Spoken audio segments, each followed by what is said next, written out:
Hello students, in the previous video we had started the chapter number 2 of your history book, and today we will study about the industrial society and social change. So let's see, and then we will write down the notes. These political trends were sign of a new time. It was a time of profound social and economic changes. It was a time when new cities came up and new industrialized regions developed, railway expanded, and the industrial revolution occurred. Industrialization brought men, women, and children to factories. Work hours were often long and wages were poor. Unemployment was common, particularly during times of low demand for industrial goods. Children, इस topic में बताया गया है कि जो political trends थे, जो society थी, वो इकोनॉमिकली और सोशली चेंज हो गई थी, और अब जो सिटीज़ थी वह वहाँ पर बहुत ज़्यादा इंडस्ट्रियल डेवलपमेंट होने लगा था, रेलवे एक्सपेंड होने लगे थे और बहुत सारे इंडस्ट्रियल रेवोल्यूशन वहाँ पर आने लगे थे। तो इंडस्ट्रियलाइजेशन के लिए बहुत सारे मैन, वीमेन, चिल्ड्रन को फैक्ट्रीज़ में वर्क के लिए बुलाया जाता, लेकिन उनके साथ बहुत ही ज़्यादा भेदभाव किया जाता, वर्किंग आवर्स उनके बहुत ज़्यादा होते और उनको बहुत ही कम वेतन दिया जाता। तो अनएम्प्लॉयमेंट जो थी वो कॉमन थी। इसकी वजह से जो इंडस्ट्रीज़ में जो काम करने वाले लोग थे वो आ जाते थे, लेकिन उनके साथ जो है वो बहुत ही बुरा बर्ताव इस तरह से किया जाता था। बहुत ज़्यादा समय उनसे काम लिया जा रहा है, कम वेतन दिया जा रहा है, और जो इंडस्ट्रियल गुड्स था वह क्या था, पर्टिकुलर जो टाइम पीरियड था उसमें डिमांड्स को पूरी करने के लिए वर्किंग आवर्स भी बहुत ज़्यादा उनसे करवाए जाते। तो ये सारी चीज़ें जो थी, liberals and radicals searched for solution to these issues. Liberals और रेडिकल्स जो थे वो इन इश्यूज़ का सॉल्यूशन ढूंढने में लगे हुए थे। चलिए नोट्स देखते हैं। तो चिल्ड्रन, प्रीवियस वीडियो में हमने लिबरल्स, रेडिकल्स और कंजर्वेटिव्स के बारे में पढ़ा। Now let's see the industries and social change. You have to write down the notes of industries and social change. This was the time of economic and social change. It was also the beginning of the industrial revolution. Men, women and children were pushed into factories for low wages. Liberals and radicals who were factory owners felt that efforts must be encouraged so that benefits of industrialization should be passed on to workers.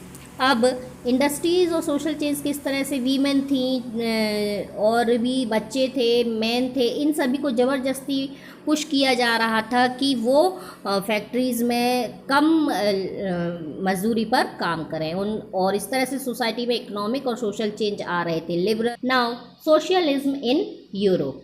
Socialist were against private property and saw it as root of social evils. They had different visions of the future.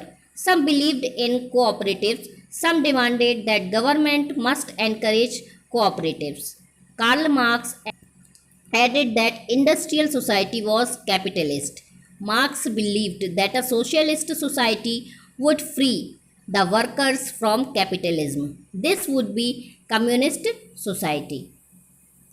अब socialism Europe में किस तरह से आया, तो socialism के जो जन्मदाता हैं वो कार्ल मार्क्स को माना जाता है। तो कार्ल मार्क्स और फ्रेडरिच एंजल्स जो थे, उन्होंने इंडस्ट्रियल सोसाइटी में कैपिटलिस्ट की स्थापना की। उनकी जो भावना थी उसको लोगों के बीच में और जागृत करने की कोशिश की।